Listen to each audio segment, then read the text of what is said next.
Good afternoon, everyone. Thank you for joining the Department of Educational Technology as we proceed with our GoGuardian Teacher training today. All of our resources from today's training, including this recording, will be available on our website at edtechtraining.palmbeachschools.org. Thank you for being here with us today. My name is Rebecca Smekla. I'm a specialist in the Department of Ed Tech, and I will be supporting GoGuardian implementation this year. And with me, My name is John Shoemaker. I'm also a specialist in ed tech, and I'm kind of backing up Rebecca with GoGuardian. And I am John Long from Ed Tech, and I'm also a support for this project. all right, so within GoGuardian, they have a lot of great technical support, and you can easily contact them on their help center. That you can send them an email, you can call them. But as for our district support, you're looking at it. So we are here to help you and support you. Um, Reach out to us at any time. So a little bit of housekeeping if you've never joined us before. Over there on the right-hand side, there should be a chat box, and there should be a place where you can click into and start typing. If you've never done it before, it'll ask you to create a channel. Super easy. Just click it, refresh. You'll be in here, and you'll be able to interact with us, and that's how we'll be able to take questions from you to talk with our experts from GoGuardian. So please be sure to, right now we're just asking to let us know where you're joining us from. It helps us kind of know the audience, what school you are working at, and that will help us out a lot. And from there, don't forget to like and subscribe to our channel down below. Make sure that you give us a thumbs up and subscribe. And for those of you who are in there and you see the wrench, those are our moderators for our chat. They're going to help us with some of the fun that we get to deal with here on YouTube. So also, don't forget to tweet us and share with us on Twitter up there in the top right corner. Oops, sorry. All right, so GoGuardian is a classroom management tool, and these are some of the features that we're going to actually talk about today during this training. And so, it's going to be talking about how you can restrict, you can, sorry about that. You can do all kinds of things like that during screen view. You can do timeline, you can do snapshots. Those are just some of the features that you're going to go over today in GoGuardian.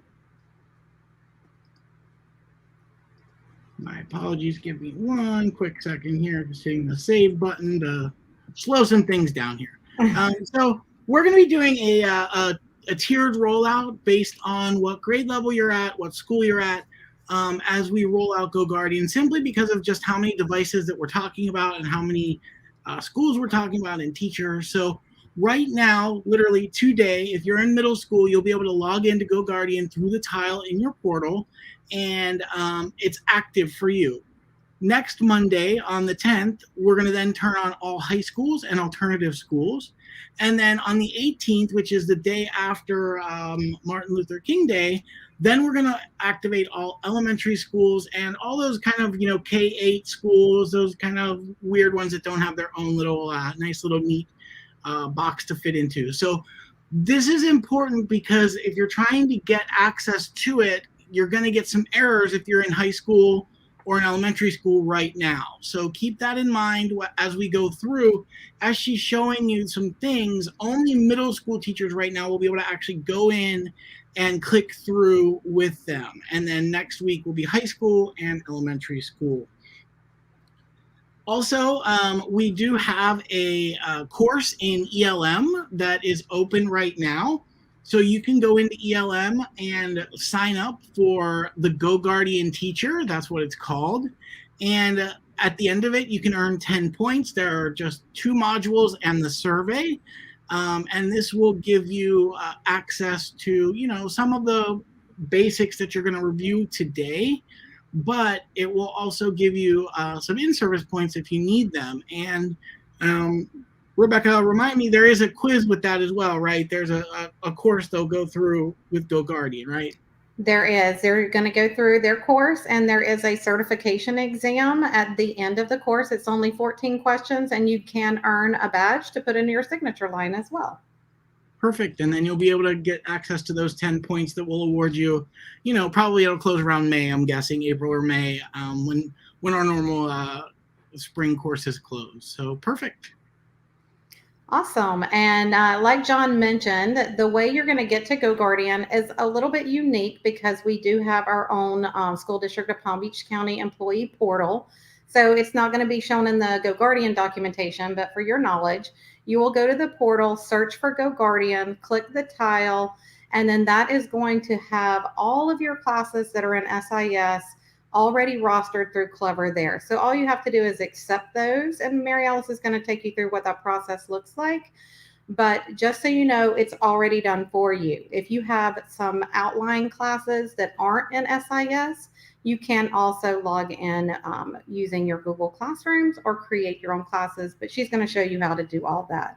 If for some reason you don't have the tile in your portal, you can alternatively log in by going to teacher.goguardian.com. That also comes in handy sometimes when our portal goes down, you can still access GoGuardian. And with that being said, I'm going to turn it over to Mary Alice, who is here from GoGuardian, and she's going to lead us through what the platform looks like and give us all kinds of tips and tricks for making it successful in your classroom. Thank you, Rebecca. I am going to be sharing out my screen, so if we could get that up here. Perfect. Thank you so much. And thank you all for having me today. I'm really excited to share GoGuardian Teacher with you all. I am your product trainer today. As Rebecca mentioned, my name is Mary Alice. I am a former elementary school teacher. I spent 12 years in the classroom, and I joined the Paired at GoGuardian team in August of 2020. So I have had the pleasure of hosting trainings for teachers all over the world for about the past year and a half. And I, again, am really happy to share it all with you today as well. A little bit about what we're going to get covered today. Our goal is to really make sure that you feel confident navigating GoGuardian Teacher basic functionalities.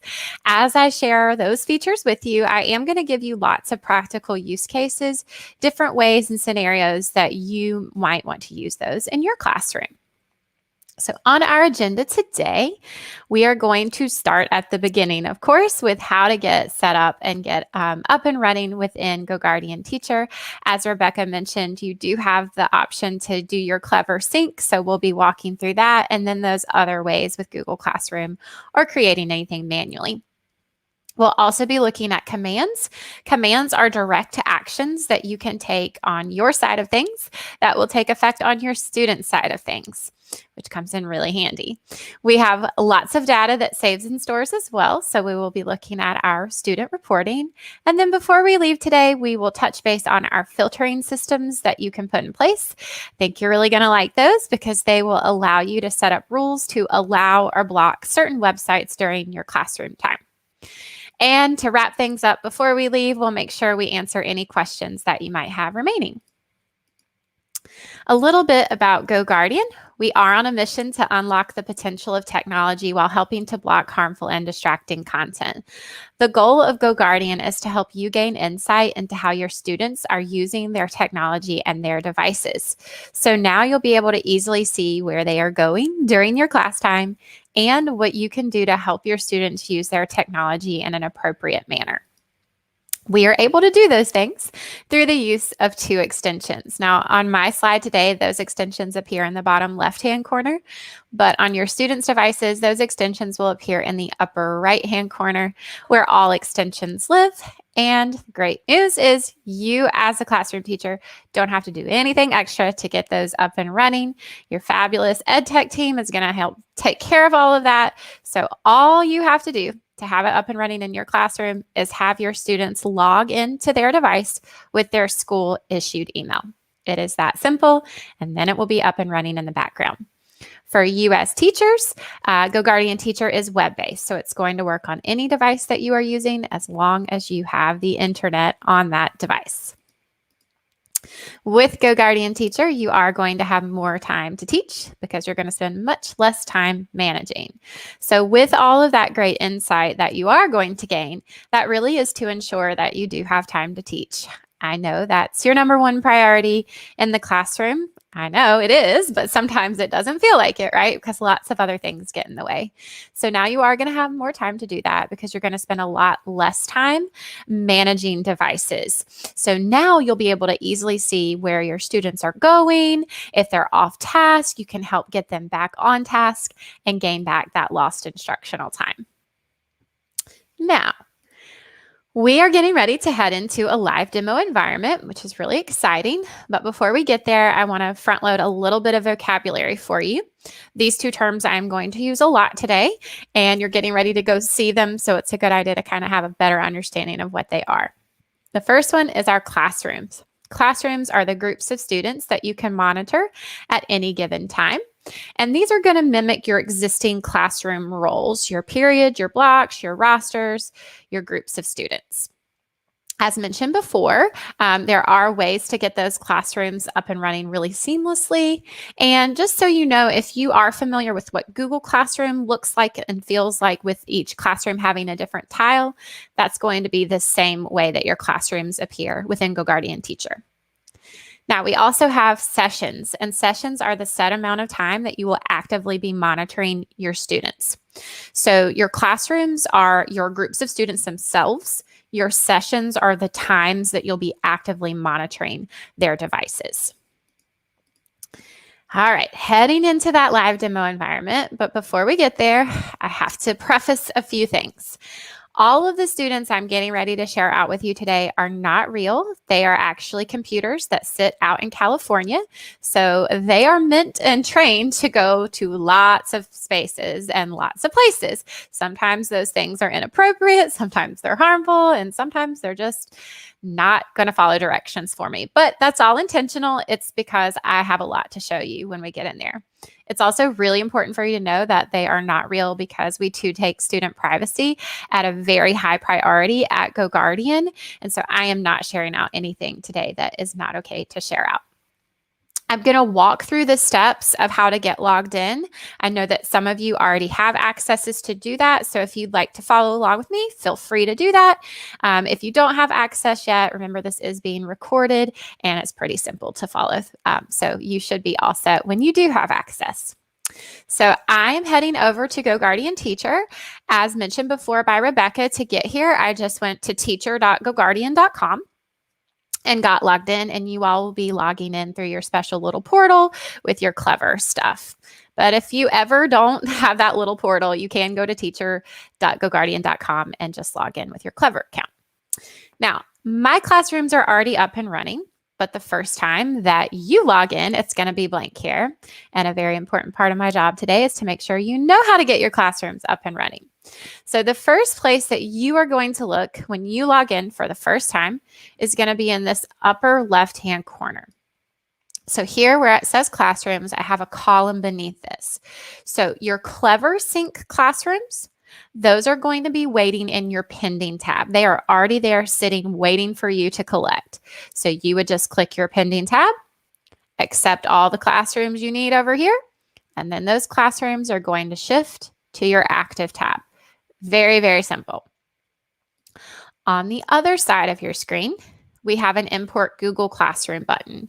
So if you have any rosters that aren't on Clever and you have them in Google Classroom, you could click here, and then you would be able to sync those over as well.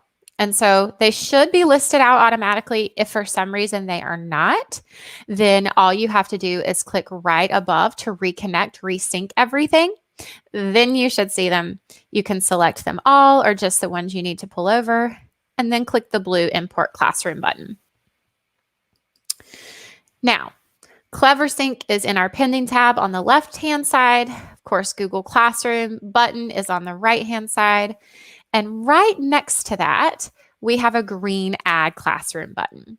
So this is the button you will want to utilize if you have any extra rosters that are not going to sync over. Maybe you have a tutoring group in the afternoon, or maybe you just want to make a subgroup within your class for whatever reason it may be.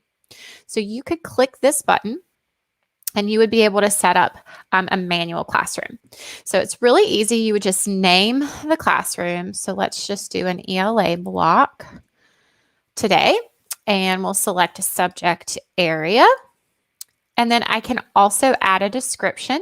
Descriptions aren't required, but if you choose to add one, I want you to know that those are not student facing. They do remain behind the scenes. So if you needed to be really specific there or put some sort of modification there, you're going to know that's a safe place to put that. And in the bottom bottom right-hand corner, you have a classroom color tile option that you can swap out. If you wanted to make each one of your classroom tiles a different color, that would just be able to, of course, help you see the difference between them very easily. Once you've got all that set, you can click that blue Add Classroom button. And we have 3 ways that we can add students into that classroom. Now, these steps right here, one of these 3 options, they only need to be done if you're setting up anything manually, because if you're syncing over from Clever or Google Classroom, that's going to pull your students in automatically. So this step would only need to happen if you're setting up something aside of that. So 3 ways you can get the students added in manually. First is by using a classroom code. You can pop that code up in front of your classroom, invite all your students to join it live. Middle option is for you as the teacher to add individual student email addresses. And the last option here is to upload a CSV file. So if you are not familiar with what that is or what it means, it's just a really fancy way to say a spreadsheet. So you could have all of your student email addresses listed out in one column and drag them in all together in one fell swoop. So it makes it really easy. Now, after you have those students added, they will appear here in your student roster list. So I know we are kind of in a different place in the platform, so I just want to explain to you where I am, give us a little lay of the land really quickly. I'm just within that classroom that I created. So in the upper left-hand corner, there's my classroom title, my naming for that class. And right now I'm on the Students tab, which would have my roster here. Before we head back, I want to point out that we have a Teacher tab in this column as well. This is where you would add any sort of co-teacher, okay? So a little clarification here. If you are syncing from Clever and you already have a teacher rostered with you on Clever, that person's going to roll on over with the sync. So it's really simple. If you're creating anything manually or doing Google Classroom and someone's already with you on there, you will need to manually add that teacher here. But it's really simple, so we'll walk through those steps really quickly, and then we'll start looking at our classrooms again. Upper right-hand corner, you have a green Add Teacher button. And to get that co-teacher added, all you have to do is start typing their name. You just search for whoever you need, and you're going to select a classroom role. We have 3 of those: owner, teachers, and helpers. And you might not know what they are, but good news is you never have to memorize what they are or the difference between them, because we have a little built-in resource for you. So if you need to know what permission levels those roles have, hover over that I and click Learn More here. Now, this just redirected me to a great Help Center article. I know it's a little bit small, but I'm going to scroll down because this part's still big. Here is what I call the cheat sheet. All right, this is your permissions chart. So now I can see what an owner can do versus a teacher versus a helper. So I have all this laid out. It's really easy for me to see how much access I want that other person to have. And once I've decided, I'm just going to head back over to GoGuardian Teacher, select a role, and add that teacher.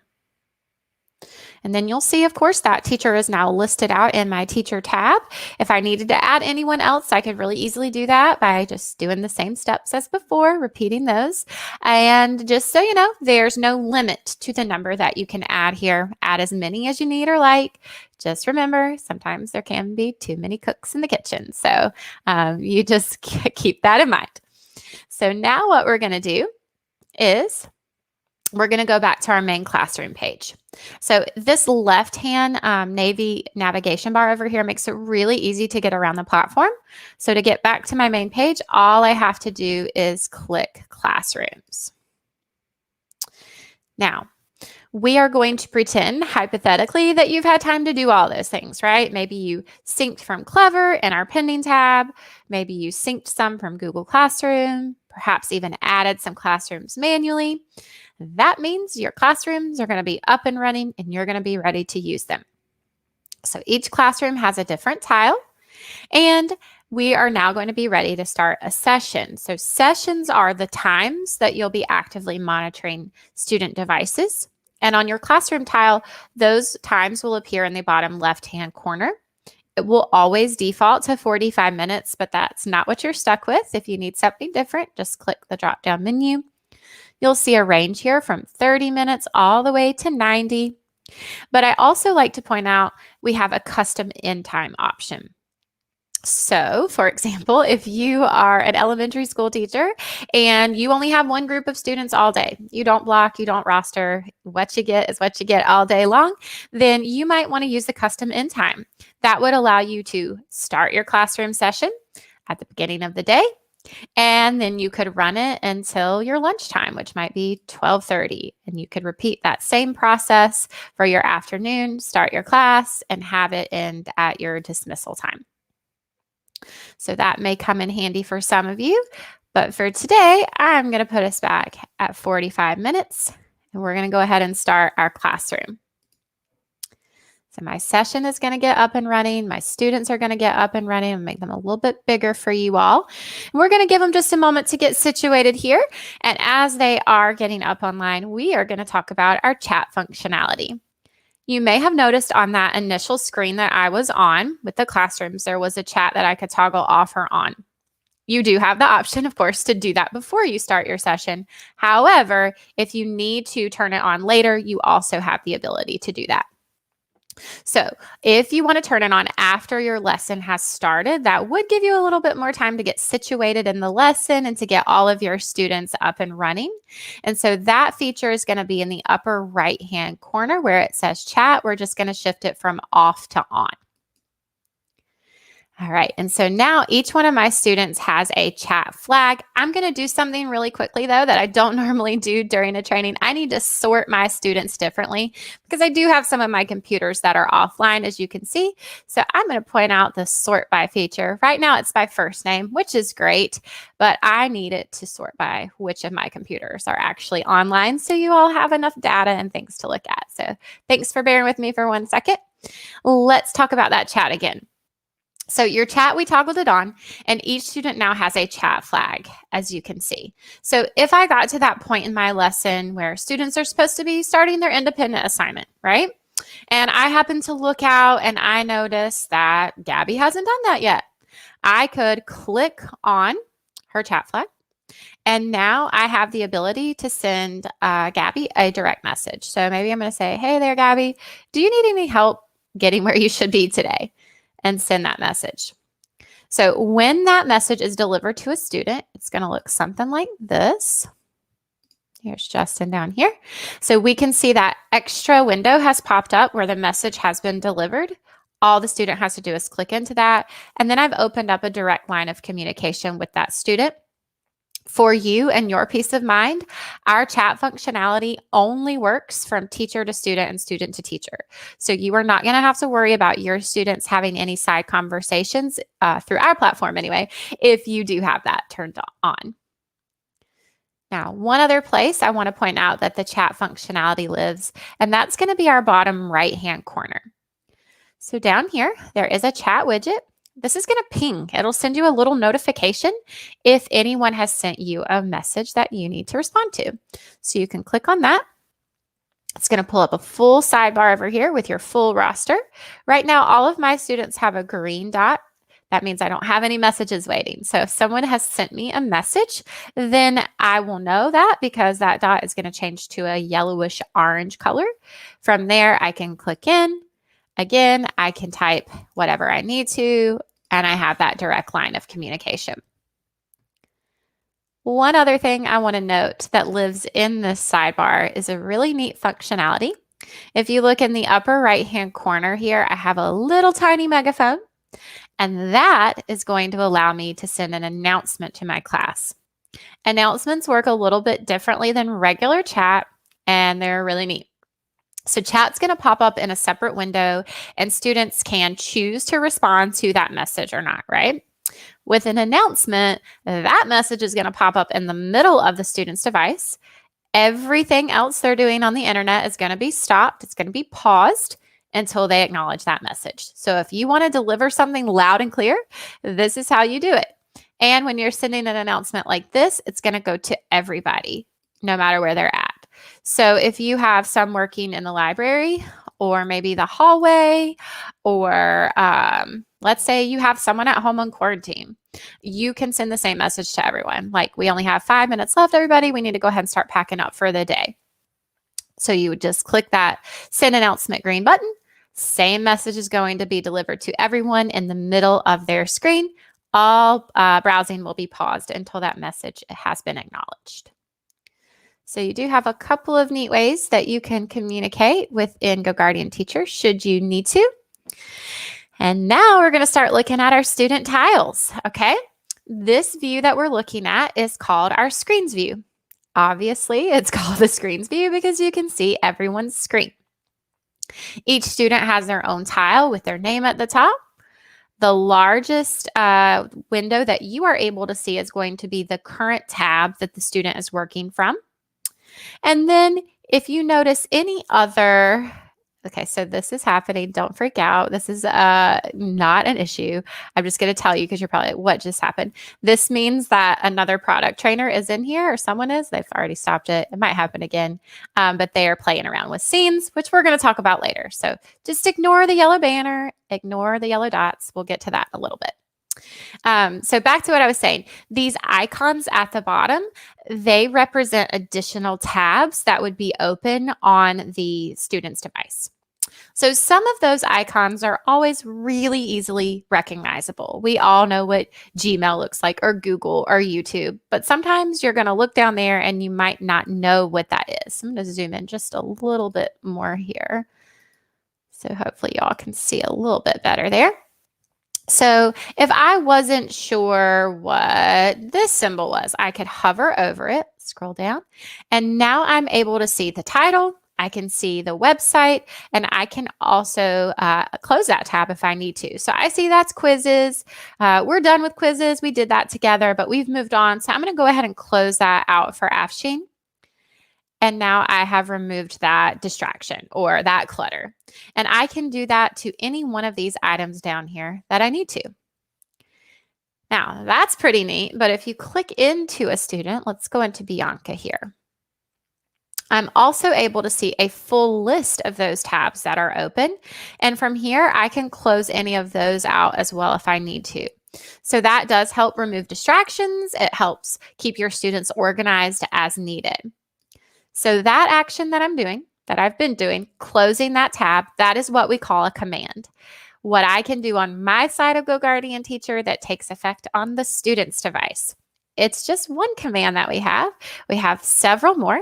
And when you are in a student tile, those live at the bottom. So what I'm going to do is briefly describe all of these down here. Some of them I am going to model today with Bianca. Others of them I'm going to hang on to. And I'm going to show you how you can do them with a group of students in your classroom or your whole class, because some can be done individually and some can be done on a grander scale. So the first one at the bottom is the ability to exclude a student's device from being monitored at that time. You may want to use this if you have a student who leaves the classroom. You don't have to monitor their device if they're not in there with you anyway. They're not doing anything on it. So if they went to the bathroom or the office, you could exclude them, and then you can pull them back in when they return. Next, you have the ability to open a new tab. This is the opposite of closing a tab. Pretty self-explanatory, but I am going to show it to you. Not right now. I'm going to hang on to it. I'm going to show you how to do it with the whole class, because it's going to be a great time saver for you if you ever need it. Next to that, you can lock a device. Locking a device will lock the student's screen until you unlock it. You are in control of that. You can also send a little message when you lock the device. So perhaps you might want to tell them why you're locking it. Maybe eyes up front, come see me, third warning, whatever it may be. Next to that, you can take a screenshot.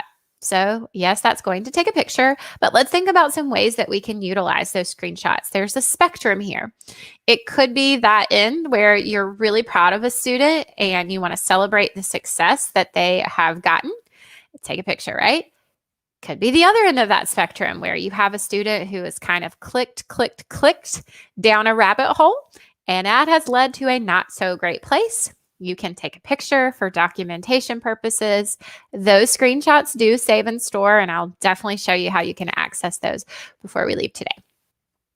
All right, last but certainly not least at the bottom is the ability to annotate. This is our newest command, and it works well when you have a student who is on task. They are right there with you. They are on the right web page, but they just don't quite see where to look. Maybe they don't see where to submit or share or open something new. You can help guide their eyes with this button.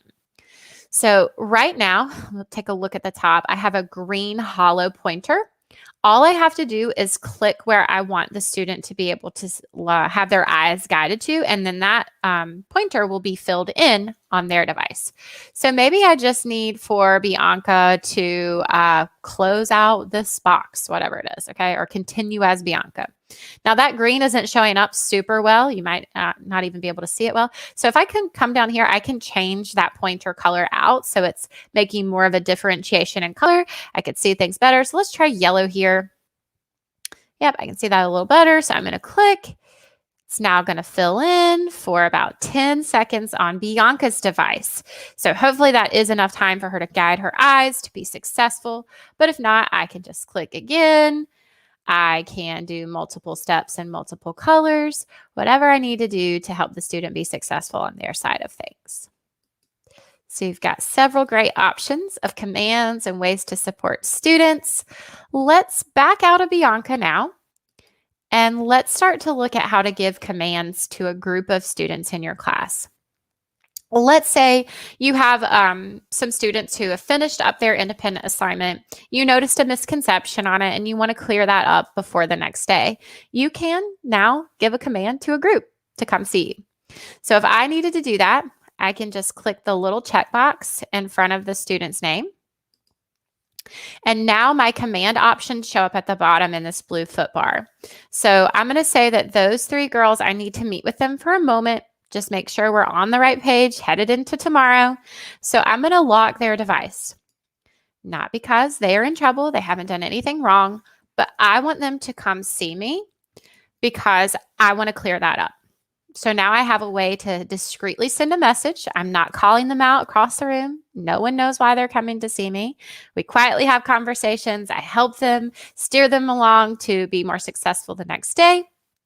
When I feel like they are going to be, I can unlock their device and let them return to their seats and continue working.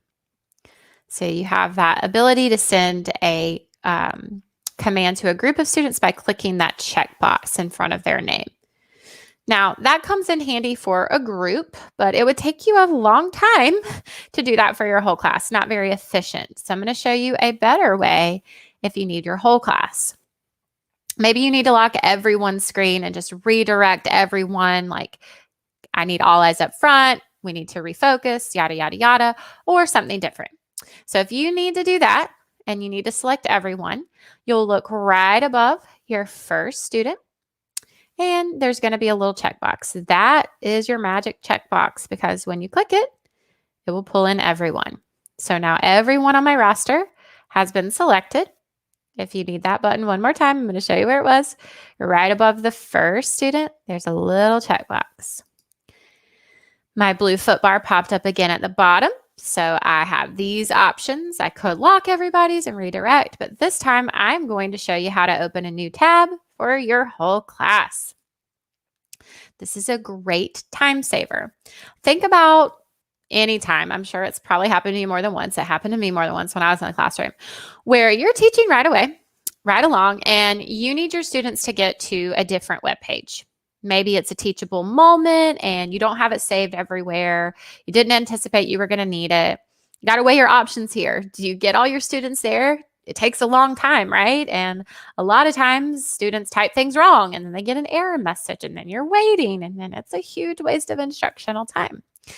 Now you don't have to worry about that anymore. If you need to open a new tab for your whole class, you can do that with about 2 clicks of the button. All you do is click that button at the bottom, copy and paste your URL, and open tab. Super simple. Gets even easier. Once you start to do that a couple of times, you'll get some recently used options down here. All right, so today for us, I'm going to show you how to open Discovery Ed for my whole class.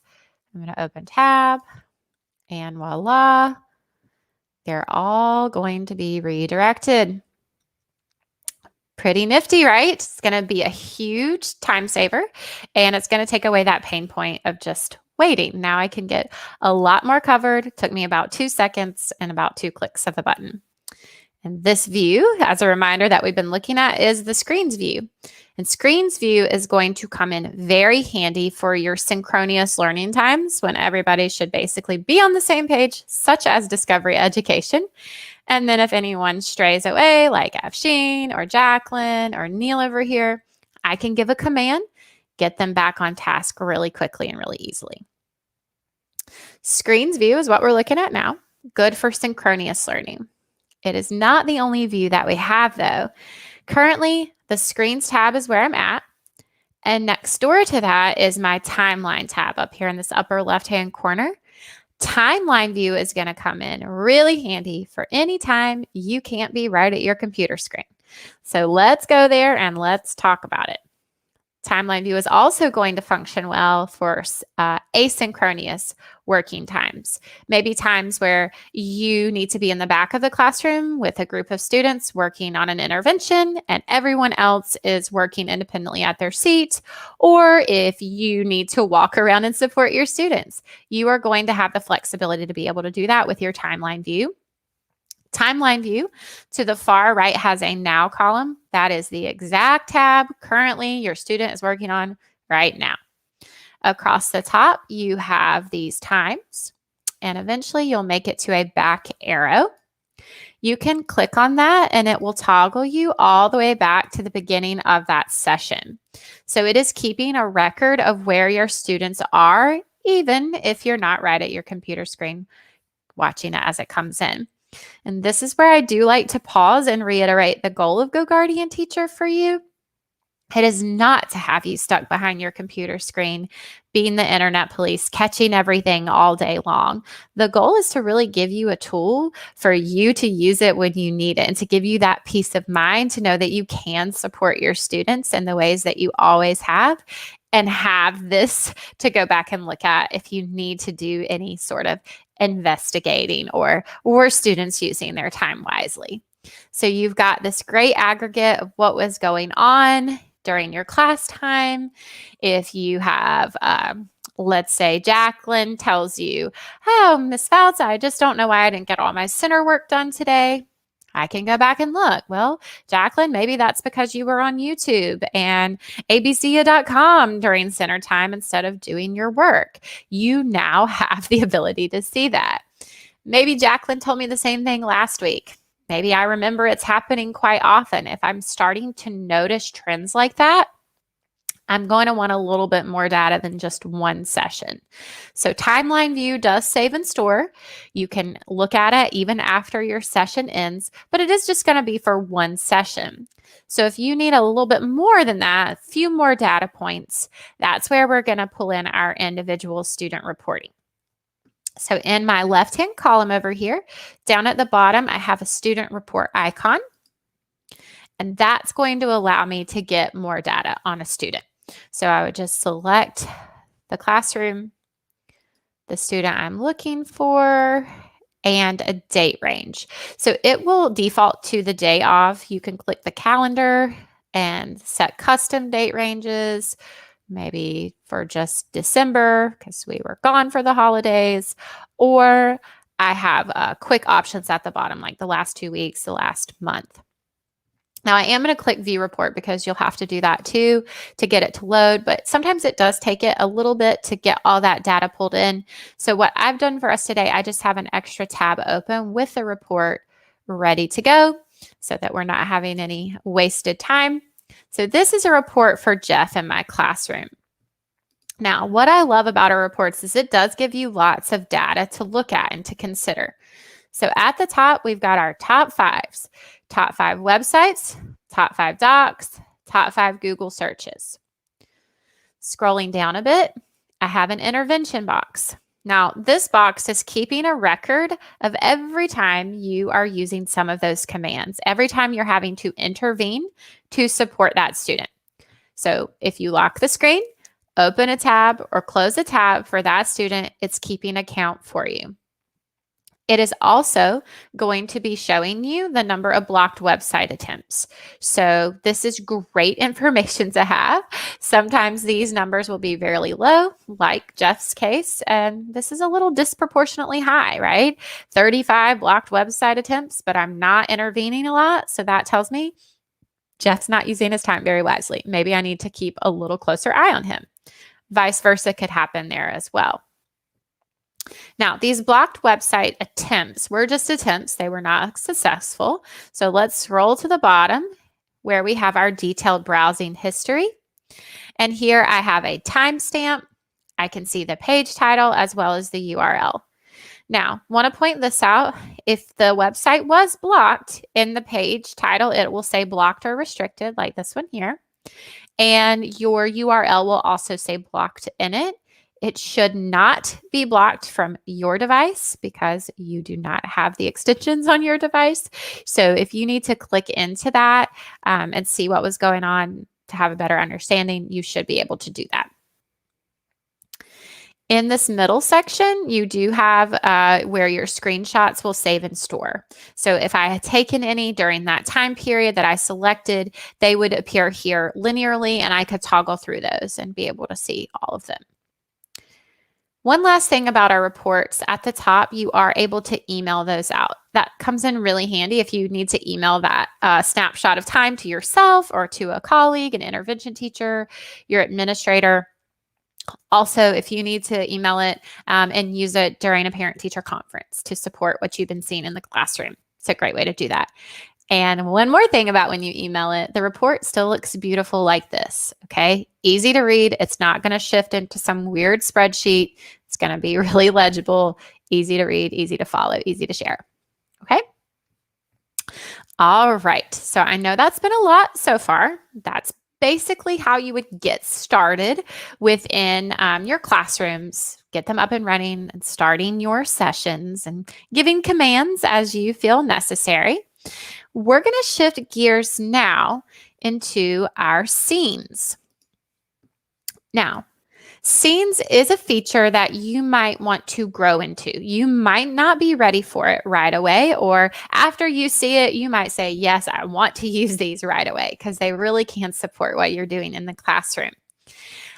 Also for you to know, if you are not quite ready after you see me share it with you today, I'm going to point out in the platform where we have some short little tutorial videos built right in that can walk you back through every one of these steps, okay? So scenes is a set of filtering rules that you can put in place for your students to follow. We have two versions. We have our allowed website list. We have our blocked website list. Now, I'm going to show you how to create those first, and then I'm going to show you how to use them in your classrooms. So let's go back to our tab that we were on. Now, when you are creating your scenes, you will click that scenes icon in the left-hand column. Here are my two versions, but before we dig deeply into them, I did promise you that I was going to show you those resources built right in.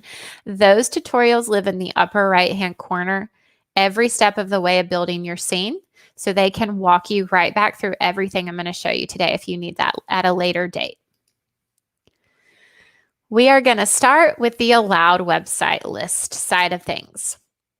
Allowed website lists are very restrictive in nature, meaning students can only access the websites that you have specifically added to the list. You've said they are allowed and they are good to go. That means everything else on the internet would be blocked. So allowed website lists are going to function really well when you have a quizzing environment, a testing environment, or if you have any particular assignment or block of time where you know exactly where you want your students to be, but you don't want them to have access to anything else. So we're going to walk through how to create an allowed website list from scratch. I'm going to click Create List.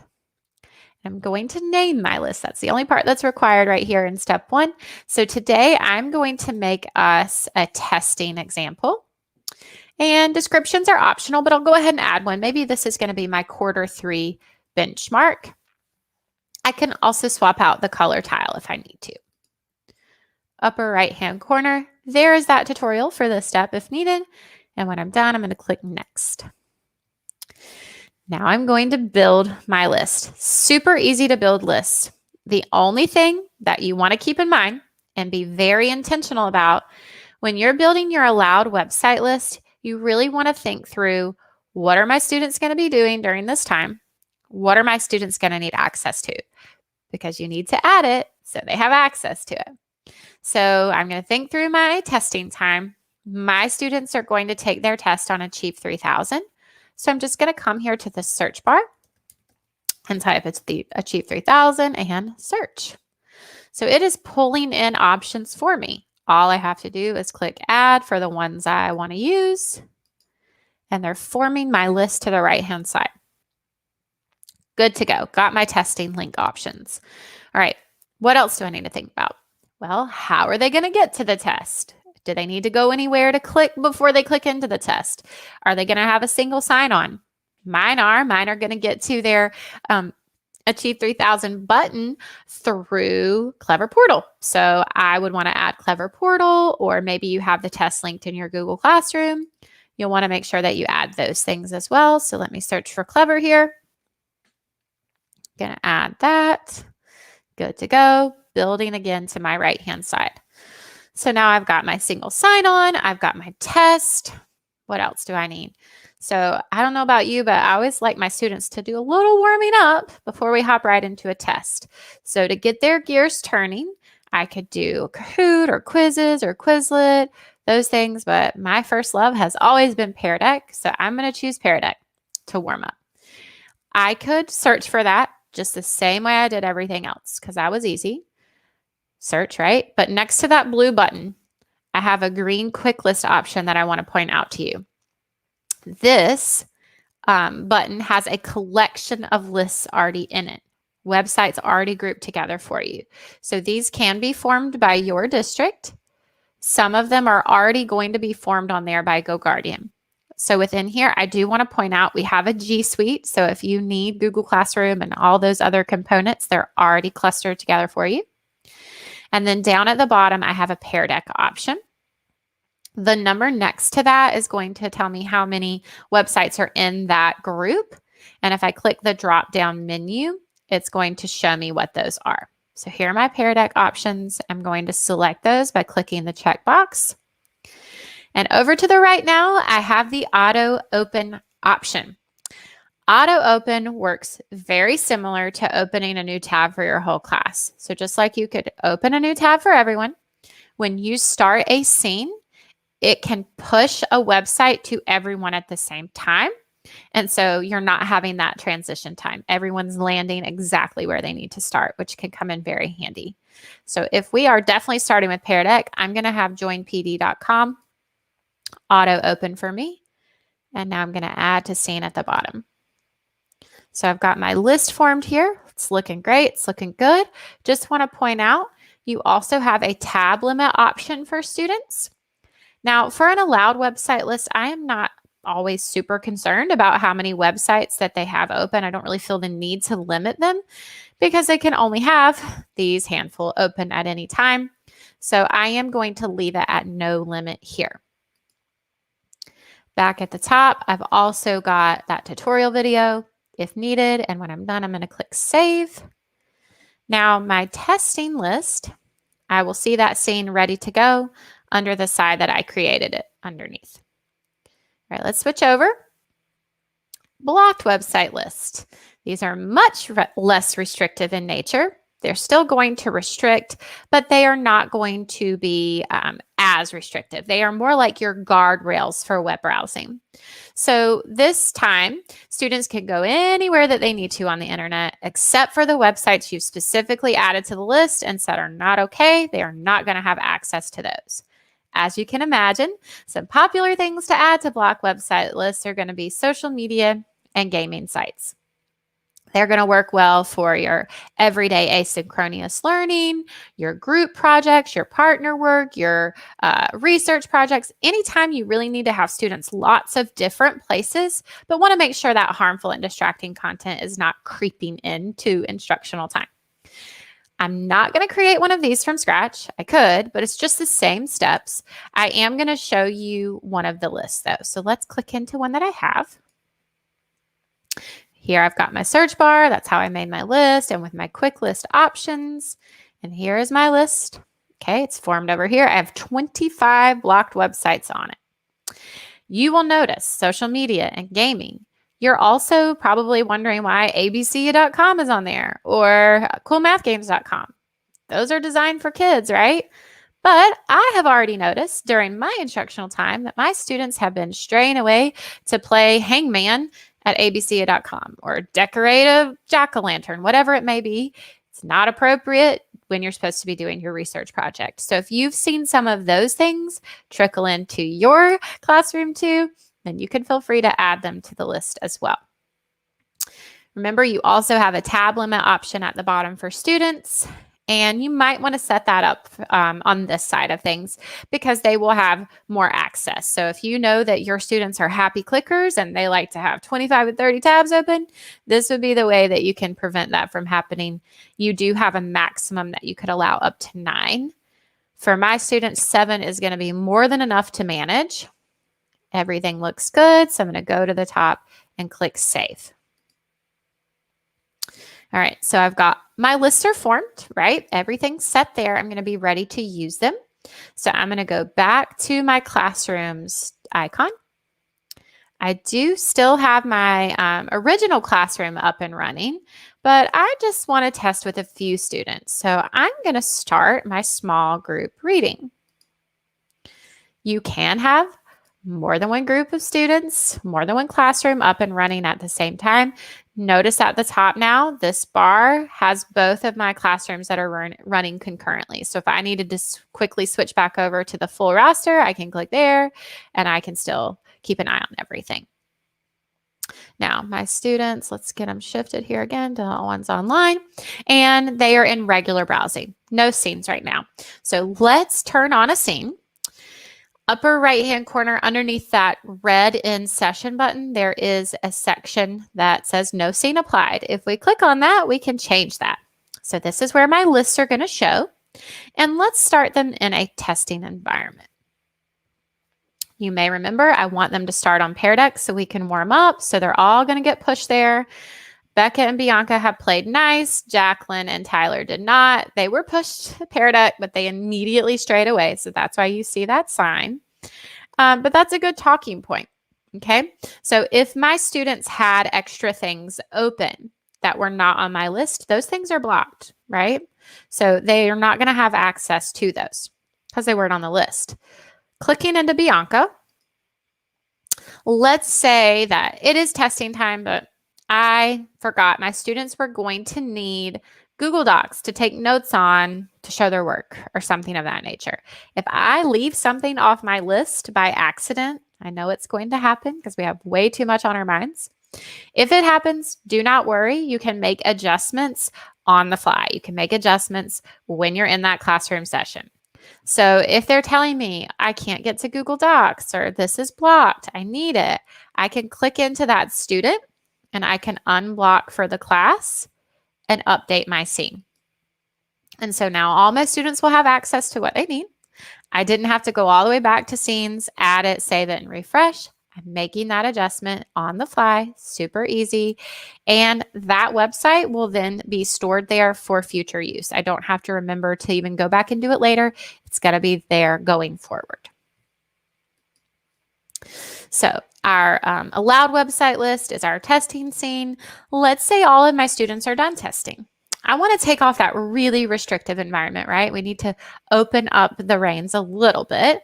So let's click our drop-down menu again, and let's switch over to Everyday Asynchronous. So here, my students are going to switch gears. You'll notice a lot more is going to be accessible at the bottom. A lot less is blocked. And let's click into Bianca again. because you also have the option to block for the class. So let's say you've got a nice list of 25 like I did, but I noticed that Bianca is shopping on Amazon Prime. Why? I don't really know why. I didn't think anybody would be shopping on Amazon Prime while they're in the middle of class, but I've noticed it. So I need to stop that, right? So I can then block for the class from here. If I need to do so, I can update the scene and make those adjustments as needed. And then again, it will be saved for the future. I won't have to go and add it at a separate time. Now, best practice with our scenes when you are done with them is to turn them off. So I am done showing them. I'm going to click my drop-down menu again, disable the scene, and everybody is right back into their regular browsing. All right, so I know that has been a lot to look at thus far. We are now to our designated question and answer time, and I know that I'm a little bit ahead of you all, so I'm going to give you just a moment to catch up with me. If you have questions, you can feel free to get those in the comments, and I will be happy to answer those. So I'll give you just a moment to get that in.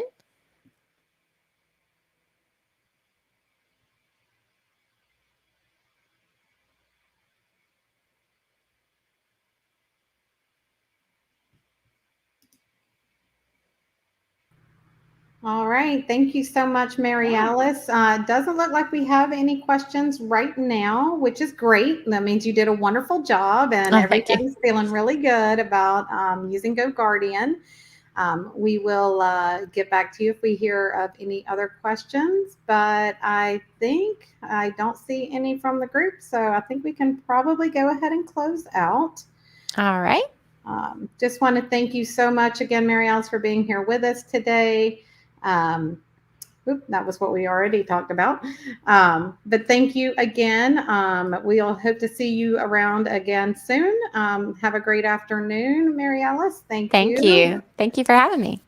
For the rest of you guys, our participants, we also have an Introduction to Paper, which is an online tutoring for students, and that's going to be available for our secondary students. That live stream's coming here at 2:30, so we hope that you can join us again.